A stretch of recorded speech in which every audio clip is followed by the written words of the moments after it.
इस वक्त आप आराम से बैठकर इस वीडियो को देख रहे हैं, मगर मैं आपको कहूं, आज जिस जगह पर आप अभी बैठे हो वो जमीन आज से करोड़ों साल पहले 8,500 डिग्री के तापमान से उबल रही थी, या जिस जगह पर आप बैठे हैं वो जगह लाखों सालों तक बर्फ से ढकी हुई थी। ये दोनों बातें सच हैं। इस 15 मिनट की वीडियो के अंदर आप पृथ्वी के 450 करोड़ साल के सफर को देखने वाले हैं।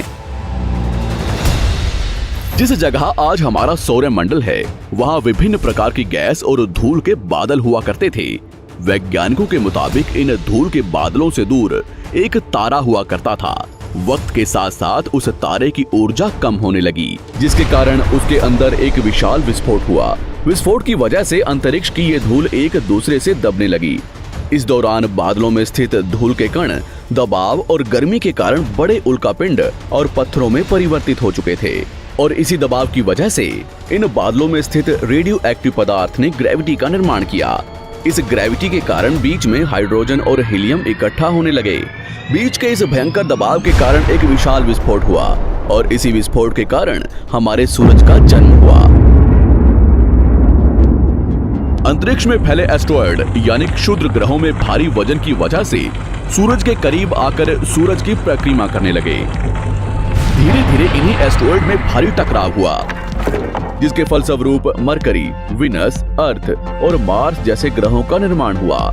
वैज्ञानिकों के मुताबिक उस वक्त पृथ्वी और मार्स यानी मंगल ग्रह के बीच थिया नामक ग्रह सूरज की परिक्रमा किया करता था। पृथ्वी पर ग्रेविटी होने की वजह से सूरज की परिक्रमा करने वाले एस्टेरॉयड अब पृथ्वी की परिक्रमा करने लगे, और धीरे धीरे करोड़ों सालों तक ये पृथ्वी पर गिरते रहे। और ऐसी घटना हमारे पड़ोसी ग्रह थिया पर भी हो रही थी, जिसके कारण थिया पृथ्वी के और करीब आने लगा और आकर पृथ्वी से टकराया। इस भयंकर टकराव की वजह से पृथ्वी के हिस्से कणों के रूप में अंतरिक्ष में फैल गए और एक रिंग्स की तरह पृथ्वी की परिक्रमा करने लगे। इन्हीं परिक्रमा करते हुए कणों में टकराव होने लगा, जिसके कारण हमारे चांद का निर्माण हुआ। उस वक्त पृथ्वी पर सिर्फ एक ही समुद्र हुआ करता था, और वो था 1900 डिग्री सेल्सियस की तापमान पर उबलते हुए लावे का। उबल रही थी वो सारी चीजें जिसे आज आप अलग अलग नाम से जानते हैं। वक्त के साथ साथ पृथ्वी धीरे धीरे ठंडी हो रही थी, जिसके कारण पृथ्वी के भारी तत्व जैसे धातु और रेडियो एक्टिव पदार्थ पृथ्वी के केंद्र में जाकर इकट्ठा हो गए, और हल्के पदार्थ पृथ्वी की सतह पर आ गए। लाखों सालों तक पृथ्वी पर उल्कापिंडों की बरसात हुई, और इन गिरते हुए उल्कापिंडों में जमा था नमक, मिनरल्स और पानी। करोड़ों सालों तक इन उल्कापिंडों की बरसात होती रही, और धीरे धीरे पृथ्वी की ऊपरी सतह पानी से ढकने लगी।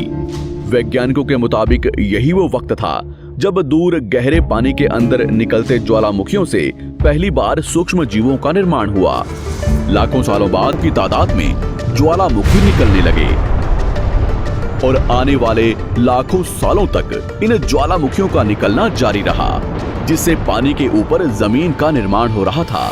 इस वक्त भी पृथ्वी पर वातावरण ना होने की वजह से अंतरिक्ष से उल्कापिंडों की बरसात हो रही थी। आज से लगभग 300 करोड़ साल पहले पृथ्वी पर ऐसा वक्त आया जब पृथ्वी का वातावरण लगभग स्थिर होने लगा था। ज्वालामुखी निकलने धीरे हो गए थे, और पृथ्वी का एक दिन 12 घंटे का हुआ करता था। साल बीतते गए, और धीरे धीरे ये सूक्ष्म जीव विकसित होते गए और समूह में रहने लगे।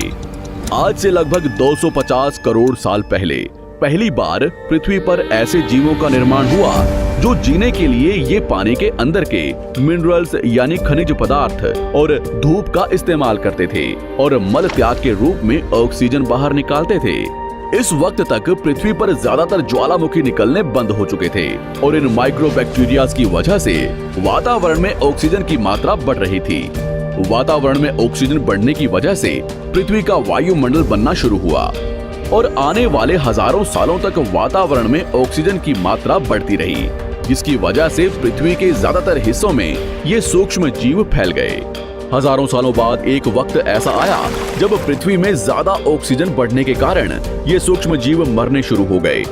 उस वक्त तक पृथ्वी का वातावरण ठंडा होने के साथ साथ ऑक्सीजन से भी भर चुका था, जिसके कारण जमीन और वातावरण में स्थित आयरन यानी लोहे के मिनरल्स पानी में स्थित ऑक्सीजन से रिएक्ट होने लगे और एक वक्त ऐसा आया जब पृथ्वी की जमीन आज के मार्स के जैसे लाल हो चुकी थी।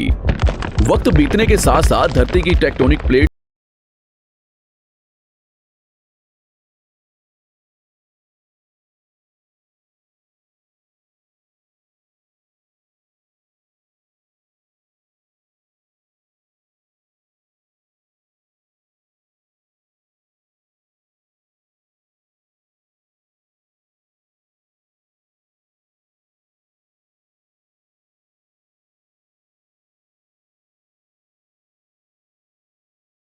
थी।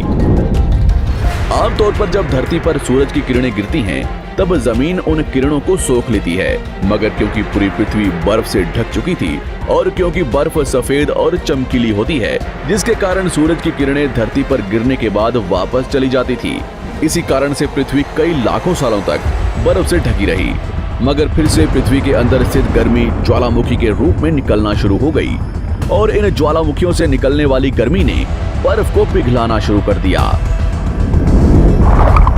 इसी बीच पृथ्वी की गहराई में बचे कुछ सूक्ष्म जीव धीरे धीरे बदल रहे थे और अब वो ऑक्सीजन को अपने शरीर को बड़ा और जटिल बनाने के लिए इस्तेमाल करने लगे थे। इस बीच पानी में अलग से भी छोटे समुद्री पौधे निकलने शुरू हो चुके थे। बाहर जैसे जैसे ज्वालामुखी निकल रहे थे, वैसे वैसे वातावरण कार्बन डाइऑक्साइड की वजह से गर्म हो रहा था। वक्त के साथ साथ बर्फ तो पिघलने लगी, मगर धरती पर फिर से एसिड की वर्षा शुरू हो गई, जिसके कारण फिर पृथ्वी ठंडी होने लगी और फिर पृथ्वी की ज्यादातर सतह बर्फ से ढक गई। ऐसा बार बार कई हजारों सालों तक होता रहा और इसी कारण से अब समुद्री जीव धीरे धीरे वातावरण के हिसाब से विकसित हो रहे थे। इस बीच कई सारे जीव और समुद्री जंगल्स विलुप्त हो गए, मगर जो बच गए वो धीरे धीरे पृथ्वी के बदलते तापमान के हिसाब से ढलते गए और अब हजारों सालों बाद समुद्री पेड़ बर्फ की वजह से पूरी तरह से मरते या सूखते नहीं थे।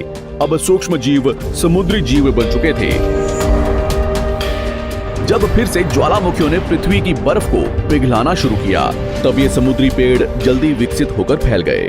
धीरे धीरे वातावरण में ऑक्सीजन की मात्रा बढ़ने लगी और पृथ्वी पर होने वाली एसिड की वर्षा कम होने लगी। वातावरण में ऑक्सीजन आने की वजह से पृथ्वी की ओजोन लेयर्स मोटी होने लगी और आज से लगभग 47 करोड़ साल पहले पृथ्वी की ऊपरी सतह पर पहली बार मोसोस नामक प्लांट उगना शुरू हुआ। वक्त के साथ साथ जमीन पर अलग अलग प्रकार के पौधे और पेड़ उगना शुरू हुए। एक वक्त ऐसा आया जब जमीन के पेड़ों की लंबाई लगभग 80 से 100 फीट जितनी या आज के 5 से 6 मंजिला बिल्डिंग जितनी ऊंची हो चुकी थी। ये वो वक्त था जब समुद्री जानवर समुद्र से बाहर निकल रहे थे और जमीनी जानवरों में परिवर्तित हो रहे थे। धरती की ज्यादातर जमीन एक जगह इकट्ठी हो चुकी थी, जिसे आज हम पैंजिया महाद्वीप के नाम से जानते हैं। पृथ्वी का वातावरण और तापमान लगभग स्थिर हो चुका था और अब करीब 21 से 23 घंटे का दिन हुआ करता था। अब समुद्री जीव पानी से बाहर रहने लगे थे और वातावरण के हिसाब से उनके शरीर का रंग रूप बदल रहा था। धीरे धीरे ये जमीनी जानवर डायनासोर्स में परिवर्तित हो गए। जिन डायनासोर्स ने पेड़ पौधे खाने शुरू कर दिए, उनका शरीर लंबा और विशाल रूप से विकसित होने लगा। कुछ डायनासोर्स शिकार किया करते थे, जिसके कारण वे छोटे और तेज होते चले गए।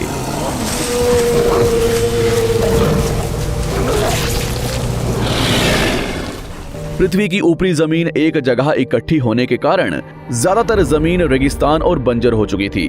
ज्यादातर जंगल समुद्र के करीब हुआ करते थे, जिसमें डायनासोर्स रहा करते थे।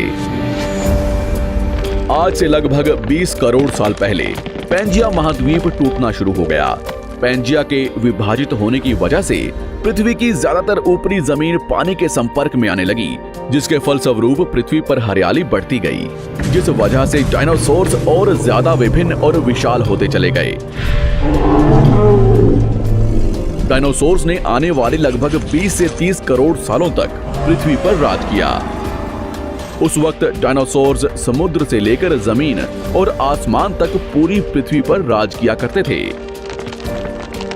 इस दौरान अफ्रीका से टूटा भारत सीधे आकर आज के तिब्बत से टकराया और इस टकराव की वजह से हिमालय का निर्माण हुआ। आज से लगभग 6.5 करोड़ साल पहले पृथ्वी की तरफ आज के माउंट एवरेस्ट से भी बड़ा लगभग 4.5 लाख करोड़ किलो जितना वजनिया उल्कापिंड लगभग 80,000 किलोमीटर प्रति घंटे की स्पीड से पृथ्वी की तरफ आ रहा था। पृथ्वी की सतह को छूते ही उसमें भयंकर आग लगी और वो जलते हुए सीधा पृथ्वी से टकराया। इस टकराव से निकलने वाली ऊर्जा आज के 10 करोड़ परमाणु बम एक साथ फटने के बराबर थी। जहां ये उल्कापिंड गिरा, वहां के जानवर और पेड़ तुरंत भाप बनकर जल गए। गिरते ही पृथ्वी पर पूरी तरह धूल फैलने लगी। समुद्र में भयंकर बाढ़ आने लगी। भूकंप और आग ने पृथ्वी को जलाना शुरू कर दिया। कुछ ही घंटों में पूरी पृथ्वी के वातावरण में हानिकारक गैस और धूल की वजह से पृथ्वी नर्क हो चुकी थी। डायनासोर्स, घुटन, आग और भूखमरी से पूरी तरह विलुप्त हो गए। इस वक्त हमारे पूर्वज जमीन के अंदर रहा करते थे, जिसके कारण वो इस विशाल प्रलय से बच गए। पृथ्वी का वातावरण पूरी तरह से काला और अंधेरा हो चुका था, जिससे धूप भी जमीन तक नहीं पहुंच पा रही थी। पृथ्वी के पेड़ और ज्यादातर जानवर विलुप्त हो गए।